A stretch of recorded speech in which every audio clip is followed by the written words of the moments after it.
안녕하세요. 귀로 여는 세상, 영심이의 책방 가족 여러분, 환영합니다.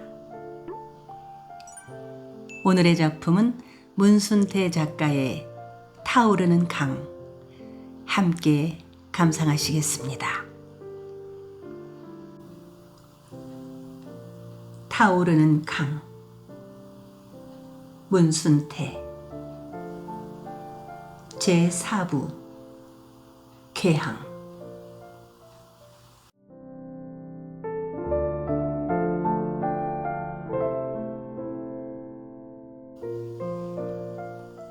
천팔봉은 오태수한테 노름미천을 떼인 후로는 삶의 의욕을 잃어버리기라도 한 듯 매사에 건성이었다.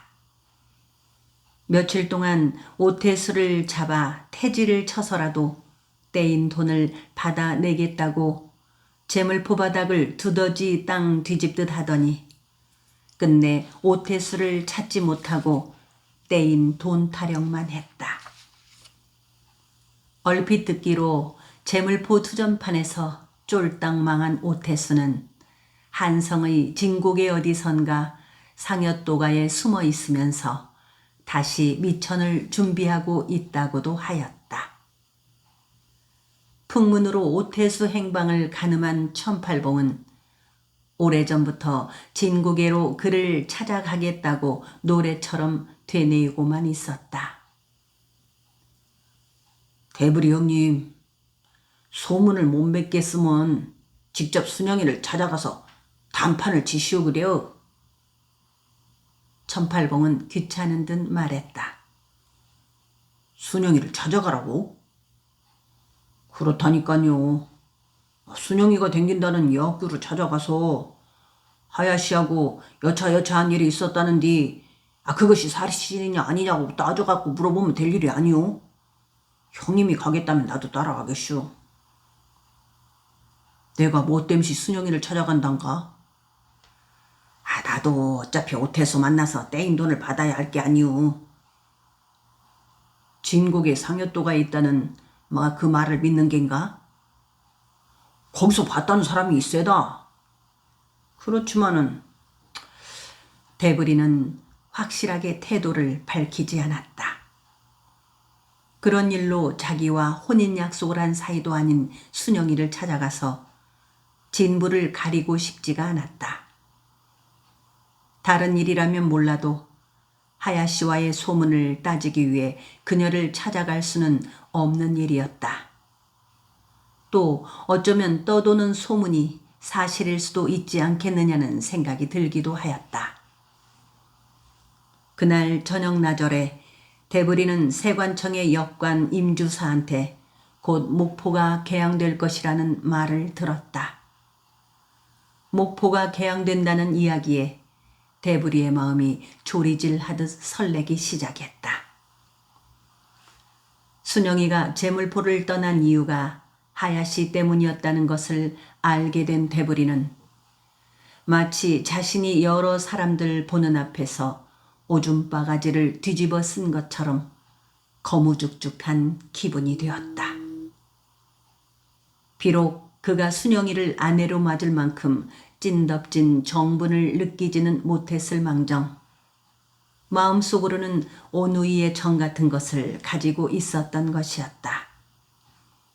더욱이 응신청의 친구들은 장차 그가 순영이를 아내로 맞을 것이라 짐작하여 온 터였고 최근에 들어서는 권대길의 부부가 그를 마치 사위 대하듯 하면서 노골적으로 순영이와의 혼사를 꺼내곤 하였기에 대부리 자신도 조금씩 마음이 움직이기 시작하고 있었던 것이었다. 그날 밤 대부리는 세관청 등짐 일이 끝나자 권내길래 주막으로 저녁을 먹으러 가지 않고 세관청에서 갈대밭 쪽으로 내려갔다. 이상하게도 비렁뱅이 전서방의 단소 소리가 갑자기 듣고 싶어진 것이었다. 그는 갈대밭을 헤치고 외딴 거너물 창고로 향했다. 하루의 마지막 햇살의 생명이 붉은 석훈으로 꽃피기 시작하는 서쪽 하늘이 그날따라 유난히 아름다워 보였다. 대브리는 잠시 걸음을 멈추고 서서 치자빛깔로 타오르는 하늘을 쳐다보고 있었다. 그는 석훈이 서쪽 바다 끝으로 사라질 때까지 그렇게 서 있다가 사위가 어둑어둑해져서야 건어 창고 가까이 갔다. 창고 안에서 전서방의 단소 소리가 흐느끼며 새어나왔다. 그는 차마 단소 소리가 끊길까 싶어 낡은 판자문을 열고 안으로 들어가지는 못하고 오랫동안 밖에 서 있었다. 단소 소리가 어둠을 부르고 있는 듯 하였다. 단소 소리가 멎은 것은 한참 후였다. 그제야 대부리는 조심스럽게 창고의 판자문을 열고 안으로 들어섰다. 고등어 기름불도 켜지 않은 창고 안은 땅속처럼 어두웠다. 그 어두운 창고 안에서는 여전히 고기 썩는 냄새가 진동했다. 나요. 지난번에 왔던 응신청 장서방이요. 대부리는 오른손의 손바닥으로 코를 쥐어 막은 채 코맹맹이 소리로 말했다.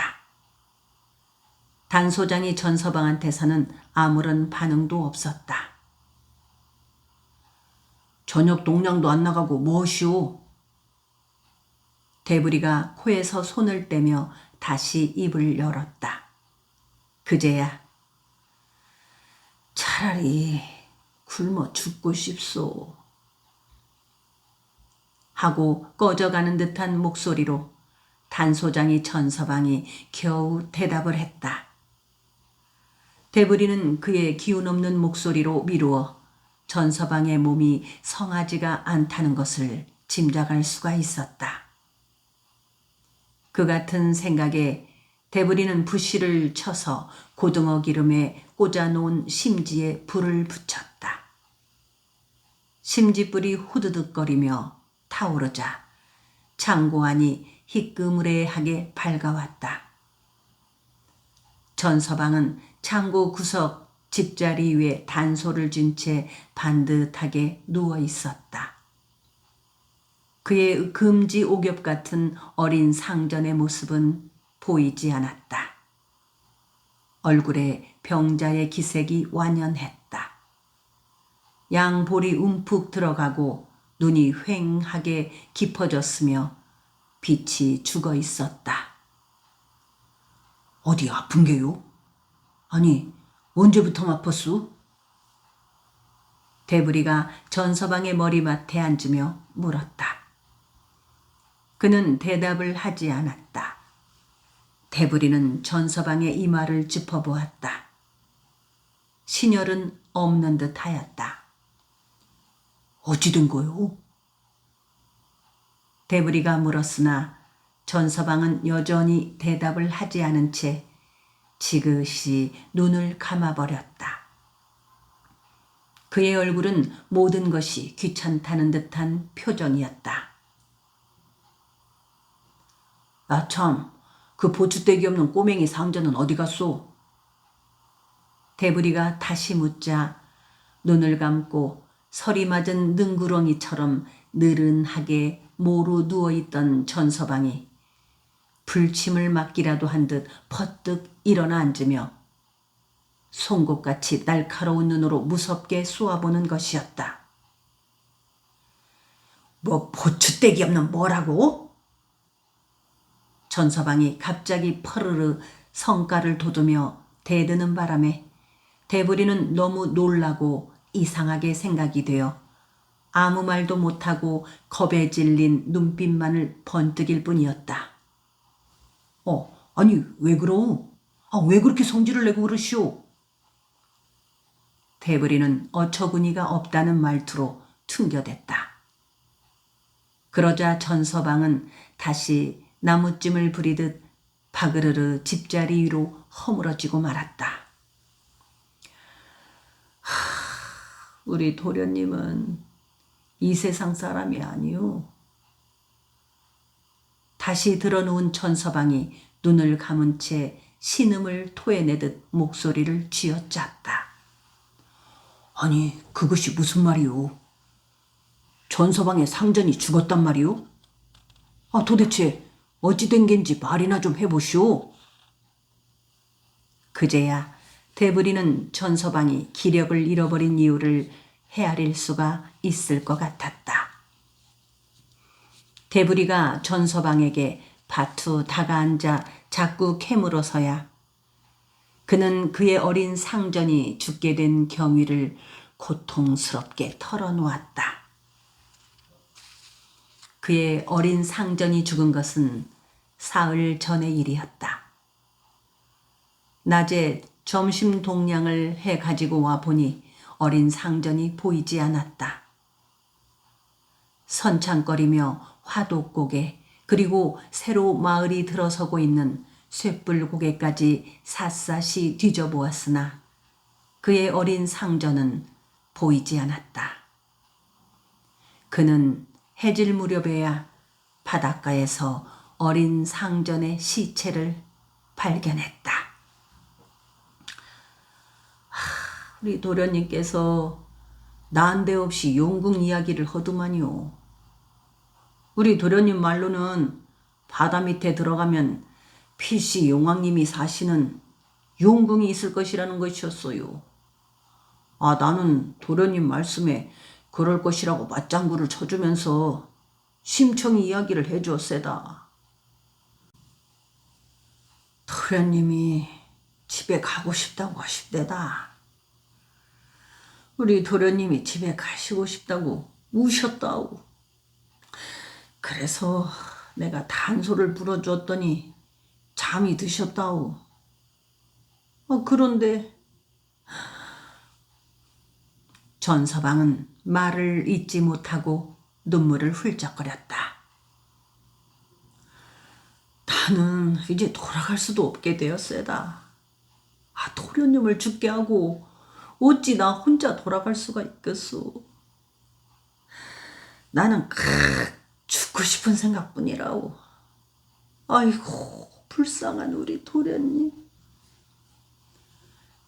전서방 도련님이 죽게 된 것은 다 팔자 탓이지 전서방 잘못이 아니오. 팔자 도망은 못한다고 안 합디요.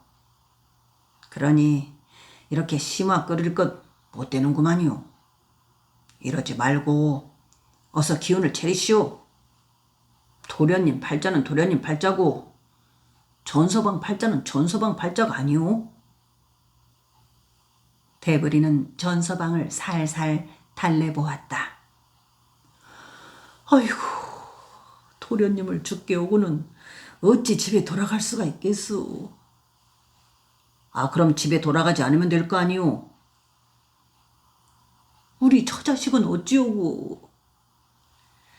그러니 처자식을 생각해서라도 어서 기운을 차려야 하지 않겠소.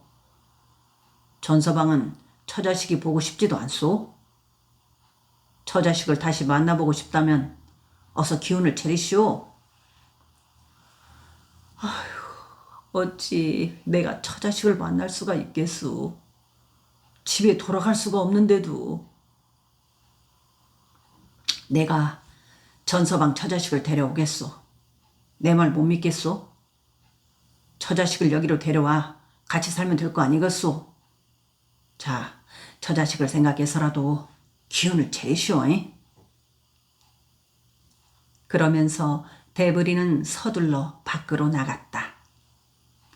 그리고 잠시 후에 세관청 뒤쪽에 있는 조선인 주막에 가서 국밥 한 그릇을 사들고 돌아왔다. 대부리가 전서방에게 국밥을 권했으나 눈을 감은 채 일어나 앉지도 않았다. 전서방은 여전히 죽고 싶다는 말만을 되풀이하였다. 대부리는 그런 전서방이 너무 딱하게 생각되어 여간 마음이 아프지 않은 것이었다.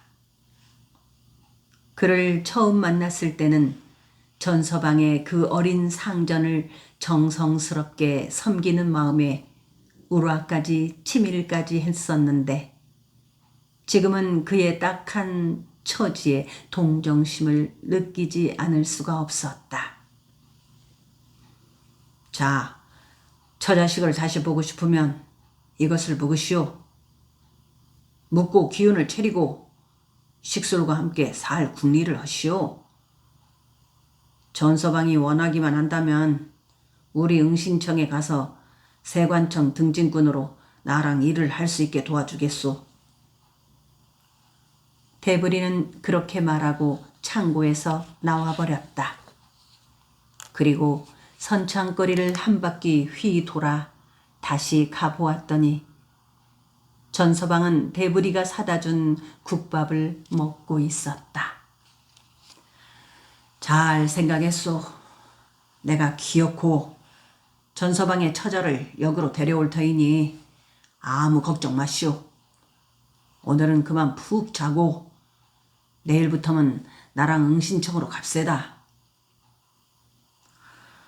참말로 내 식솔들을 재물포로 데려올 수가 있겠소?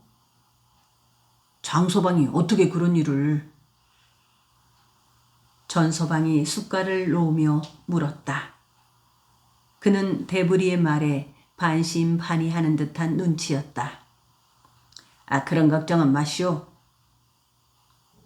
대부리는 그날 밤 늦게까지 건어 창고 안에서 단소장이 전서방과 함께 있다가 응신청으로 돌아왔다. 그는 전서방을 만나게 되어 다소 무겁게 가라앉은 기분이 풀리게 되었다. 그 자신이 한 사람을 구하게 되었다는 사실이 그의 기분을 밝게 해준 것이었다. 다음 날 대부리는 전서방을 데리고 응신청으로 가서 그의 친구들에게 소개를 시킨 후 일자리도 얻어주었다. 응신청 식구들은 전서방의 단손가락 소리에 우선 마음이 끌린 듯 하였다.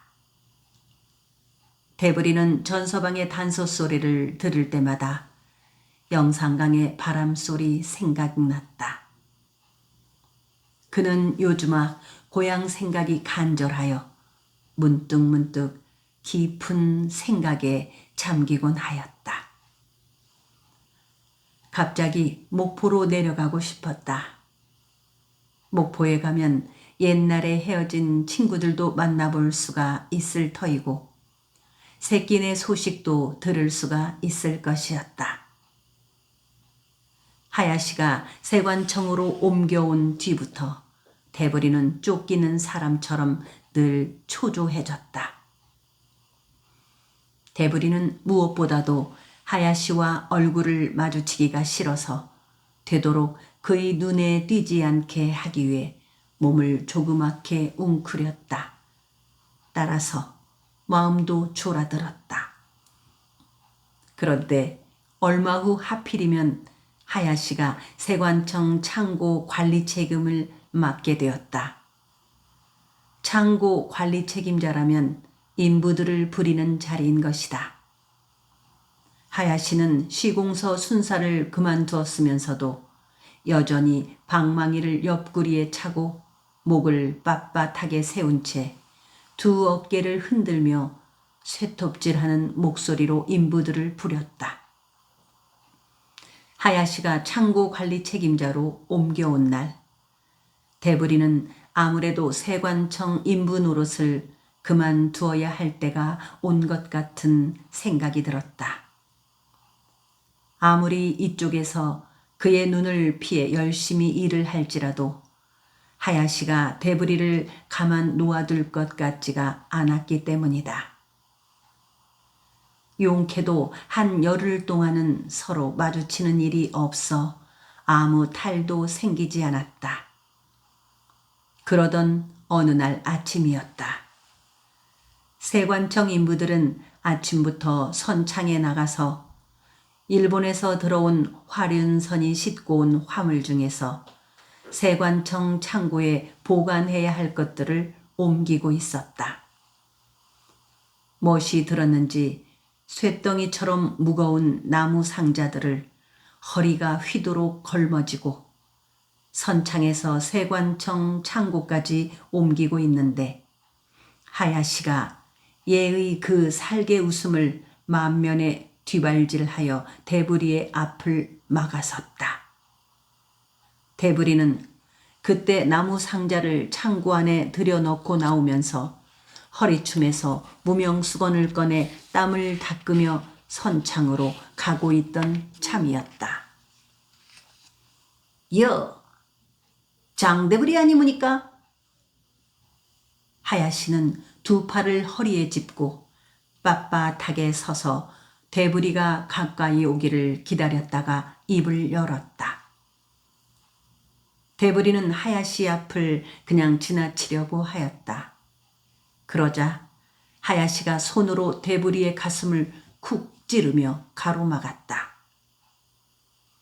대부리는 고개를 들어 긴장된 얼굴로 하야시를 올려다보았다.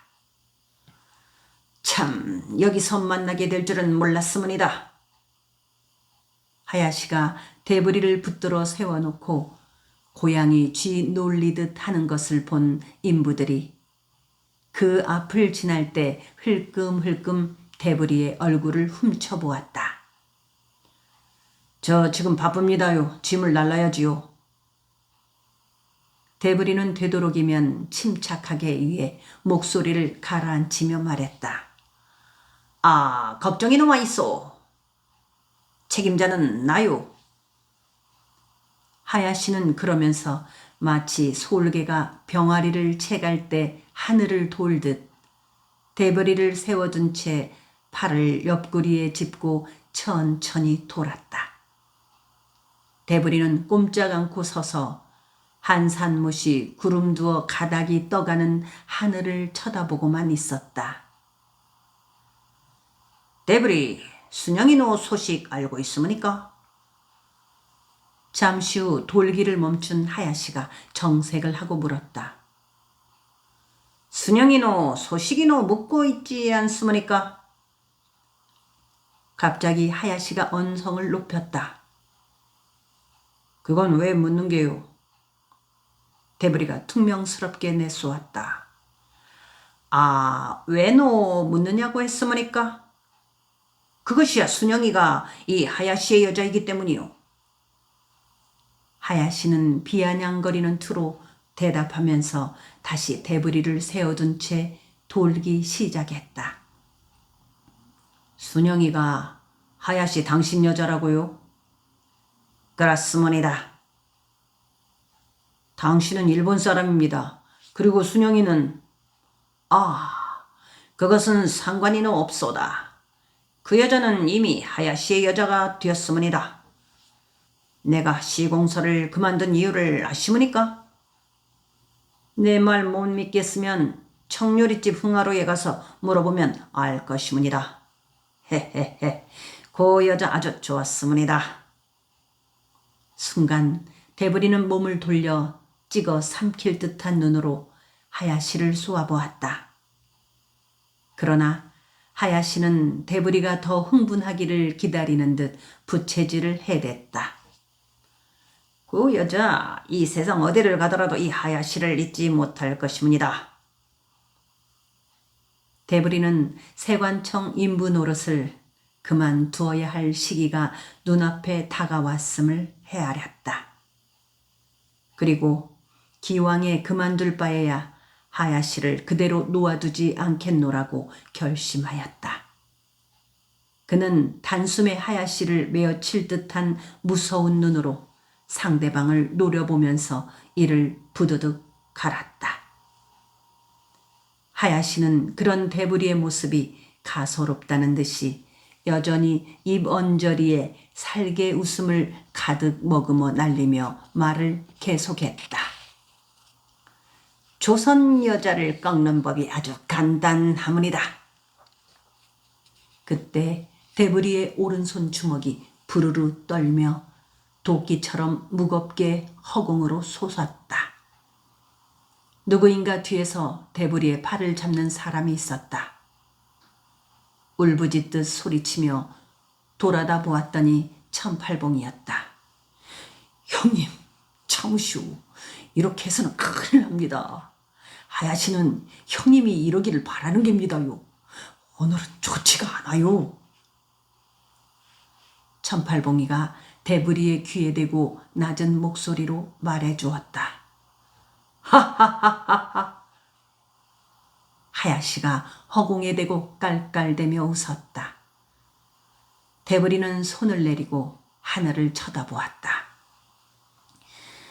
내 이 자식을 죽여 없애고야 말리라. 대부리는 하늘을 향해 결심을 했다. 장대부리 화가 났습니까? 뭐 때문에 화가 났습니까? 그렇다면 내가 화를 풀게 해주겠습니다.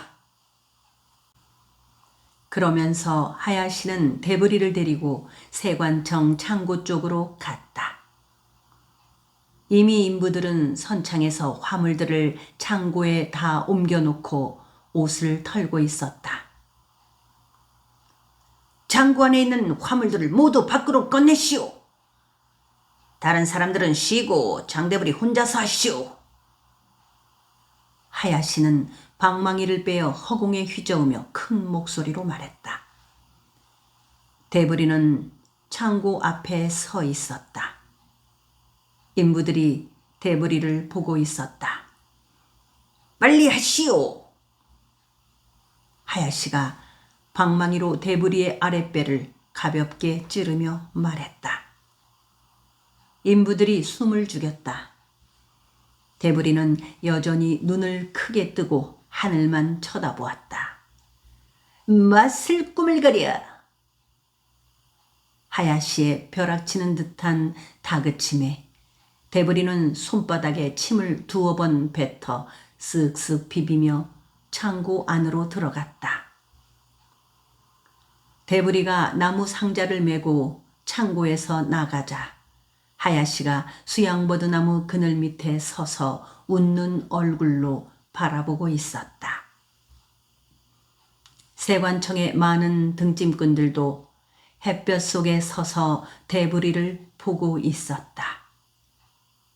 대부리는 나무 상자를 창고 앞 풀밭에 내려놓고 힐끗 수양버드나무 그늘 밑에 하야시를 보았다. 하야시가 고개를 끄덕였다. 화물들을 그곳에 내다 놓으라는 것으로 알아들었다.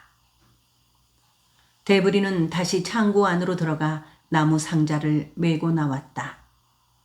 그는 쉬지 않고 개미처럼 부지런히 창고를 들락거리며 나무 상자들을 메어 내왔다. 하야시는 수양버드나무 그늘 밑에 의자를 가져다 놓고 앉아서 대부리를 지켜보았고 다른 세관청의 등짐꾼들은 그대로 햇볕 속에 서 있었다.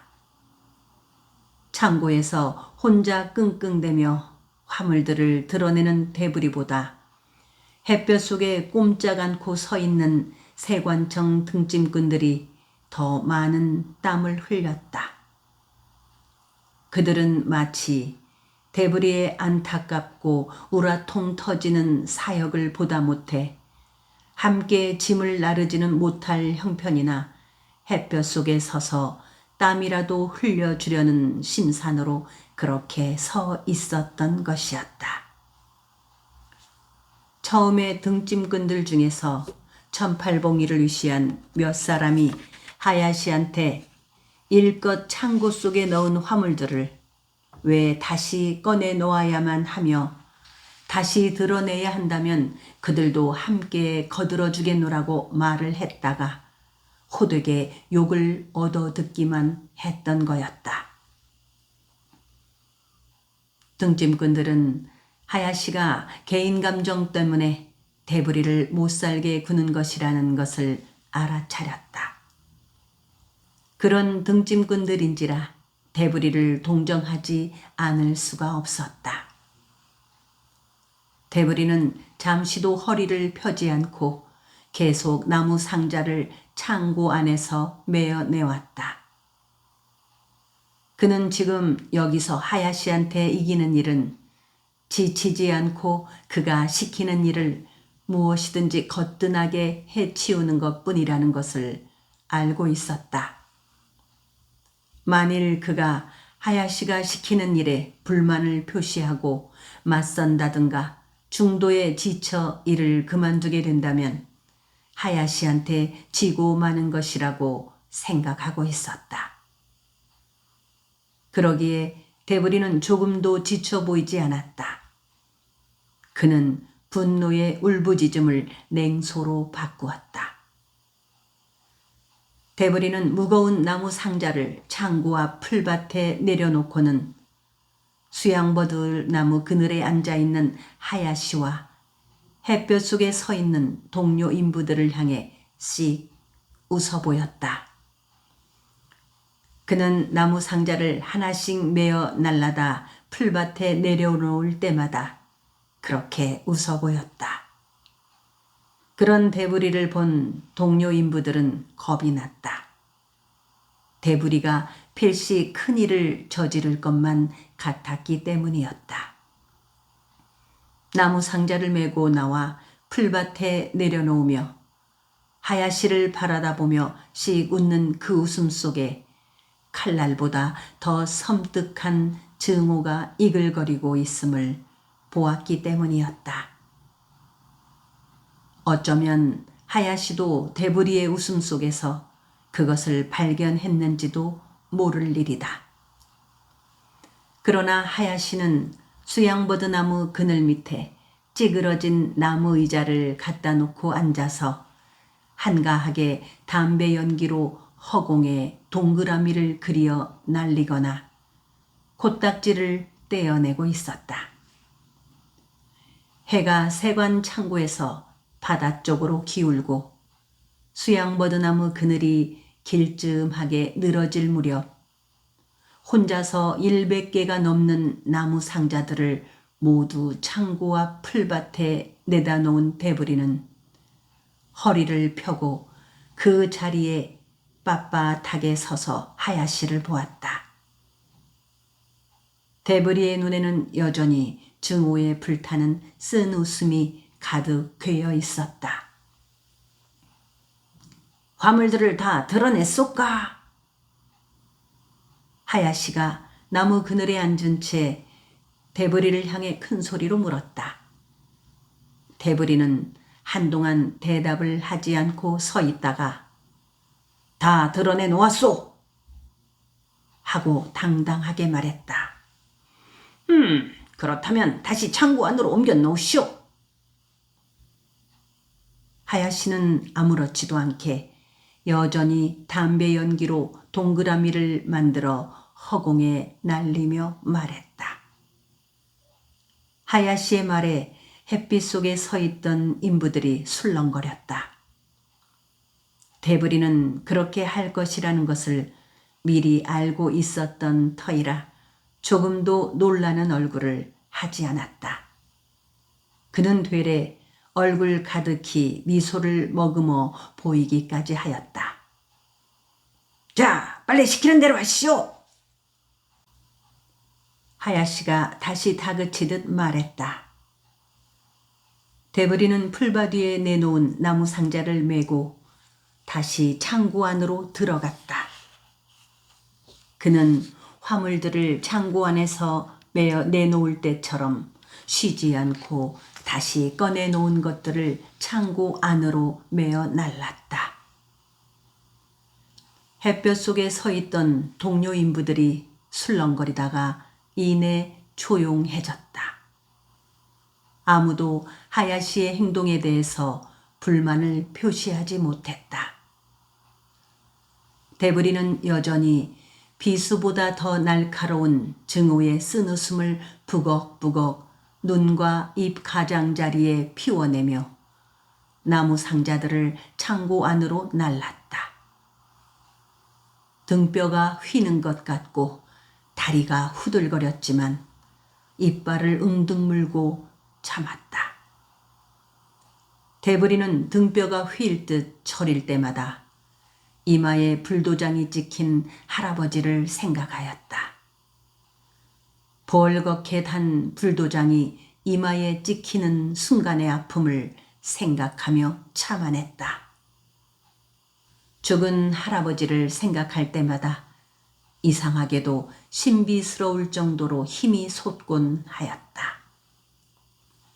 대부리가 절반쯤 나무 상자를 다시 창고 안으로 옮겨 놓았을 때 하야시의 모습이 보이지 않았다.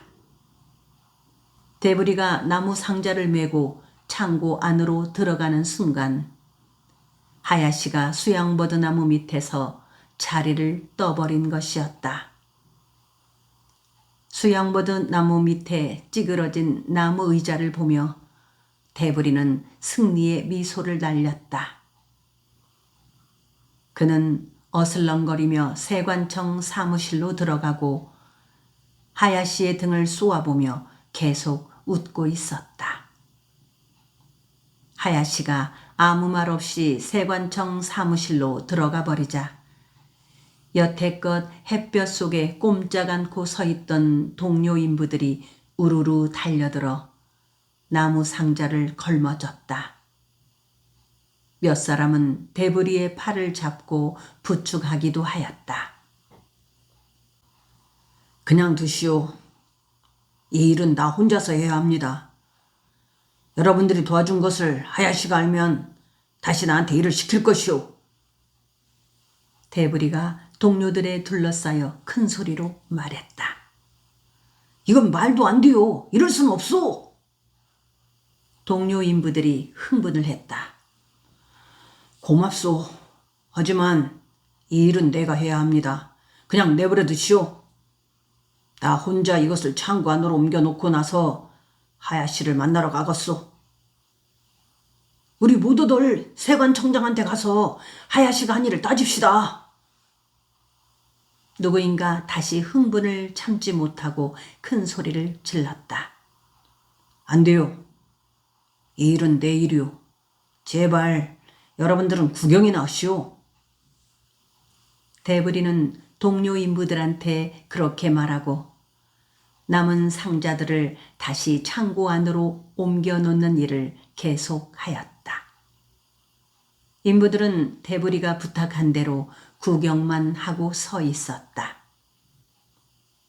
창고 안으로 들어간 대부리는 나무 상자를 쌓아놓은 화물 밑에 퍽신하게 앉았다. 그는 떨려오는 주먹을 가누지 못해 양회바닥을 힘껏 내리쳤다. 주먹에서 뿔긋 피가 솟았다. 대부리는 잠시 고향의 가족들을 생각해 보았다.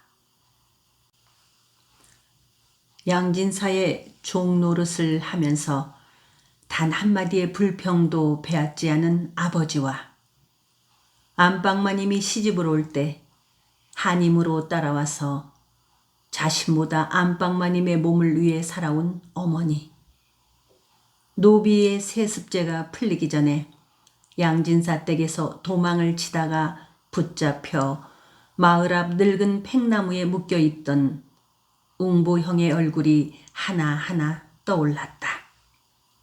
그리고 웅보형한테 늘 이마에 불도장을 자랑하던 금성산에 묻힌 할아버지의 모습도 떠올랐다.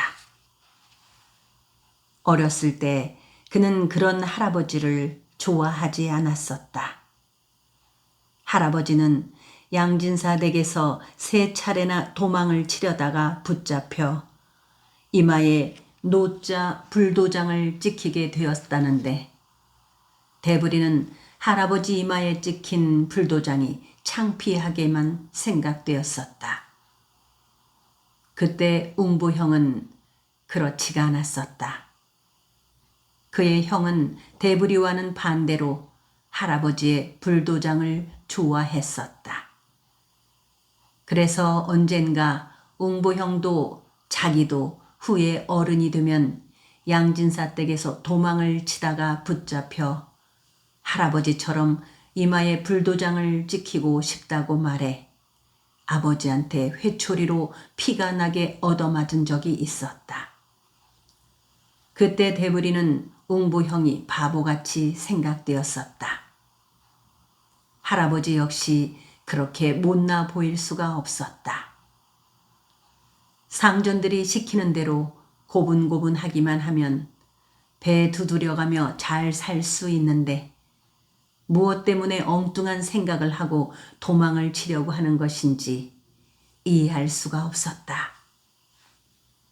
할아버지는 웅부형을 더 사랑했고 아버지는 대부리를 더 좋아했다. 어쩌면 대부리 생각에도 웅부형은 할아버지를 닮은 것 같았고 자신은 아버지의 성격을 그대로 물려받은 듯 싶었다. 대부리는 갑자기 이마에 불도장이 찍혔던 죽은 할아버지가 보고 싶어졌다. 지금 생각해보니 할아버지의 생각이 옳은 것 같았다.